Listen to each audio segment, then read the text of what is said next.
Olá pessoal da R7, o tema do Fala Brasileiro dessa semana é sobre saúde cardíaca, saúde do coração dos brasileiros. E a nossa entrevista é com o Dr. Marcelo Sampaio, que é cardiologista do Hospital Moriá.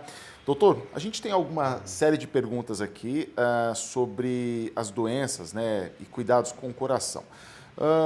Primeiro perguntamos se as pessoas costumam fazer exames de rotina, né? Ou seja, faz acompanhamento médico no sentido preventivo. Só 32% dos entrevistados disseram que sim. É um número baixo, é um número esperado pela medicina quando a gente se pensa em prevenção? Eu diria que é um número real, mas assim, é um número muito baixo. As pessoas deveriam fazer mais exames, mas a gente sempre tem que entender que fazer exames é no sentido de você ter um diagnóstico preventivo, para aí sim você fazer um bom planejamento de saúde. Mas é um número baixo, que obviamente reflete a saúde, a condição da saúde cardiovascular do brasileiro. Em todas as idades ou não? É, exatamente, em todas as idades. A gente tem um dado interessante, que é o fato das pessoas mais jovens estão procurando mais os atendimentos, os cardiologistas, mas infelizmente é em todas as idades. Ou seja, obviamente que as pessoas com mais idade talvez tenham mais problemas, mas essa prevenção, né, ela deve acontecer ao longo da vida. A gente sabe que prevenção cardiovascular, ela deve começar logo na infância e adolescência, principalmente das crianças que são filhos de pais que têm doenças cardíacas, principalmente se essas doenças cardíacas dos pais foram precoces, para o homem abaixo de 55 anos de idade e para a mulher abaixo de 65. Então, essas crianças têm que fazer uma dosagem de colesterol, tem que medir a sua pressão arterial, porque criança pode ter pressão alta. Então, já existe toda essa preocupação. Caso não tenha esses antecedentes, a partir dos 18 anos, pelo menos um exame de sangue, onde você tem uma dosagem de colesterol, uma dosagem da glicemia, para ver se não tem uma diabetes, e, obviamente, medir sempre a sua pressão arterial faz parte de uma boa prevenção. Doutor, 8% aqui dos entrevistados disseram que têm ou tiveram um problema de coração. Qual que é a prevalência real, né, de acordo com as pesquisas hoje científicas, em relação às doenças de coração no Brasil? Olha, é a doença que mais mata hoje o brasileiro, né? Então, a gente pode colocar assim de 15% a 20% em relação a alguns fatores de risco, como pressão alta, diabetes, como colesterol elevado. As doenças do coração realmente são muito prevalentes. E hoje a gente vem assistindo um aumento dessas doenças coronárias, tá? Que são aqueles entupimentos das artérias, gerando infarto, gerando angina, chamada dor no peito. Isso vem aumentando pela própria característica do ambiente, pela própria característica do trabalho do brasileiro. Então a gente, infelizmente, está assistindo um aumento voltado para essas doenças que são as doenças coronárias. Uma pergunta aqui, se as pessoas vão ao cardiologista. Com frequência, 86% disseram que não. A partir de que idade as pessoas devem procurar o cardiologista? Eu confesso que durante muito tempo me pareceu que, sei lá, talvez a partir dos 40, só depois dos 50 ou não. Se você não tem antecedentes familiares, a partir dos 35 anos de idade, é recomendado que você faça uma visita, principalmente se você quiser fazer um esporte. Então, se você quiser fazer algum esporte, seja competitivo ou não, você precisa ser examinado por um cardiologista, ser entrevistado por um cardiologista, fazer alguns exames como um eletrocardiograma, eventualmente um ecocardiograma, até um teste de esteira, para que você possa ser liberado até para você fazer academia. E a gente, infelizmente, vê que as pessoas vão para a academia e começam a fazer ginástica, exercício, sem qualquer preocupação em relação a isso. Agora, se você tem alguma queixa ou tem antecedentes familiares, essa ida ao cardiologista tem que ser antecipada. E a gente fala com de 18 aos 30 anos, caso você tenha algum antecedente importante ou sinta qualquer sintoma. Doutor, essa frequência de exames específicos para o coração, ela é a cada ano? Depende do caso? Depende de cada caso. Se você faz uma avaliação e seus exames estão normais e você já está já passou dos 40 anos, a cada 5 anos você pode repeti-los. Agora, se você tem algum problema, tem uma pressão alta, tem um colesterol elevado, sente alguma coisa, teve uma palpitação, teve algum sinal, aí obviamente você faz de ano em ano. Mas você não precisa repetir todos os exames. O próprio cardiologista, às vezes só com um exame, às vezes medindo uma pressão, às vezes auscultando um coração, ele pode determinar a frequência disso. Não precisa ficar fazendo exames todos os anos. E tem exames, por exemplo, que um eletrocardiograma é feito no consultório. É um exame extremamente simples, extremamente fácil. Os postos de saúde fazem, os ambulatórios públicos fazem, o SUS faz.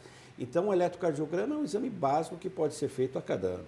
Doutor, sobre técnicas mais avançadas, por exemplo, exames genéticos, eles podem indicar genes ali com propensão a problemas? É importante para se evitar um agravamento? Como é que a medicina hoje da saúde cardiológica vê isso? Olha, a genética para o coração, ela não tem tanto peso como ela tem para o câncer, quanto ela tem para outras doenças. Para o coração ainda não é uma ferramenta, um recurso que nós cardiologistas utilizamos. A gente pode ter a genética situada em 2 instâncias que eu gostaria de explicar.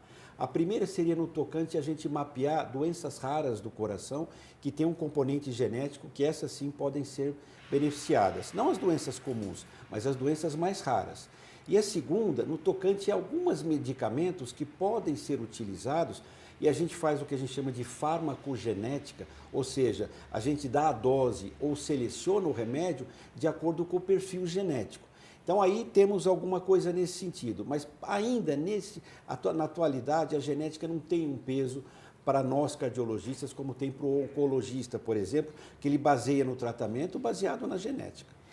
Doutor, fizemos perguntas também em relação aos hábitos. A gente sabe o tanto que os bons hábitos são importantes para a saúde geral do corpo e muito do coração também. Tabagismo. 11% dos nossos entrevistados fumam. Quão mal para o coração isso faz? Olha, tabagismo é um flagelo, é uma coisa que tem que ser eliminado da nossa sociedade. Faz muito mal. Ele vai formando as placas, essas placas vão entupindo as artérias coronárias, que são encanamento, que levam o sangue à intimidade do músculo do coração. Quem fuma tem um risco quase 10 vezes de ter um infarto do miocárdio. Quem fuma tem risco de ter um AVC, pelo mesmo mecanismo, por formação dessas placas, entupimento das artérias no cérebro. Além do mais, quem fuma pode ter gangrena na perna, porque também leva à obstrução das artérias da perna. Ou seja, o cigarro leva um entupimento, à formação dessas placas em todo o organismo. Além do mais, quem fuma aumenta o colesterol, quem fuma pode ter dilatação do coração e pode gerar arritmias, pode ter acelerações dos batimentos, pode gerar até uma morte súbita. E, obviamente, quem fuma está associado hoje com formação de coágulos, o sangue fica mais grosso. Então, não é nada uma boa ideia fumar. Cigarro comum e esse eletrônico também. Sem dúvida, já tem trabalhos muito interessantes atuais, porque o cigarro eletrônico surgiu para eu vou parar de fumar, então eu vou começar a fumar cigarro eletrônico. Não, o cigarro eletrônico tem uma quantidade de nicotina que faz muito mal à saúde. E isso, obviamente, faz com que as pessoas não percebam e acabam fumando, às vezes, muito mais do que um cigarro normal. E o cigarro eletrônico já está provado que ele pode provocar ataques do coração. Doutor, sobre atividade física frequente, só 15% dos entrevistados admitiram que fazem. Alimentação saudável, a gente sobe um pouquinho aqui, 40% da população. Qual que é o reflexo de alimentação e atividade física hoje para a saúde? Pois é. Atividade física, é muito triste ver esses números, né? É muito pouco, né? Atividade física hoje é um tratamento, não só previne doenças cardíacas, como mesmo as doenças instaladas, a gente consegue tratá-las através da atividade física. E quando a gente fala atividade física, eu não estou falando de academia, não estou falando para a pessoa ter altos recursos, não. Basta uma caminhada, basta 150 minutos por semana de caminhada, você já está prevenindo as doenças cardíacas. Obviamente, claro, quem pode fazer uma musculação, quem pode fazer uma atividade física mais programada, perfeito.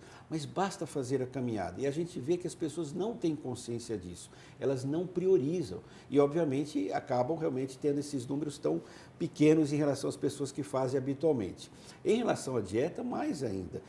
Se você tiver uma dieta saudável, a chance de você ter uma doença cardíaca, se você não tiver uma genética propícia, é muito baixa. E aí, quando a gente fala dieta saudável, é uma dieta do dia a dia. São os grelhados, são as frutas, são as verduras, são os legumes, evitar os enlatados, as frituras, os embutidos, as comidas gordurosas, evitar carboidratos em geral. E isso realmente a gente vê que as pessoas não têm conscientização disso. E óbvio, claro, que se nós tivéssemos um programa de alimentação, um programa de divulgação desses alimentos saudáveis, até redução de custo para que as pessoas pudessem comprar alimentos mais saudáveis, obviamente a adesão seria bem melhor. Ou seja, nós falamos de um tipo de problema, né, o problema cardíaco, em que muitas vezes ele é evitável, né, ou pelo menos em que a gente consegue diminuir muito o risco de uma complicação. Exatamente. O que a gente hoje sabe que, assim, se você fizer alguns preceitos básicos, como levar uma vida saudável, combater o seu estresse, fazer prática de atividade física, se você tiver uma alimentação adequada, se você controlar o seu colesterol, se você controlar seu açúcar no sangue, se você fazer exames periódicos, se você não for obeso. Isso eu queria chamar bem a atenção, o brasileiro está obeso. A obesidade abdominal é um fator de risco cardiovascular. Então, se você fizer tudo isso, você vai estar longe das doenças cardíacas. E isso realmente vai diminuir essa incidência, vai evitar as complicações e vai evitar de a gente ter uma incidência tão grande de pacientes infartados, de procedimentos cirúrgicos, de leitos hospitalares ocupados e também de morte súbita, porque a doença cardíaca, às vezes, da maior parte das vezes, não dá sintomas. E as pessoas falam, eu não tenho nada no coração porque eu sou saudável, eu não sinto nada. Lê do engano, às vezes. Então, as pessoas, às vezes, podem ter morte súbita por conta de uma doença que está lá e que a pessoa não fez o diagnóstico. Então, levar uma vida saudável com esses preceitos e fazer uma visita regular ao seu médico, eu acho que aí você está longe dos problemas cardíacos que tanto afligem o nosso país. Doutor, muito obrigado pela entrevista. Eu que agradeço. Mais uma vez. Tá dado o recado, hein, gente? Cuidar do coração, porque é mais fácil do que a gente imagina. Né, doutor? Sem dúvida. Vamos lá.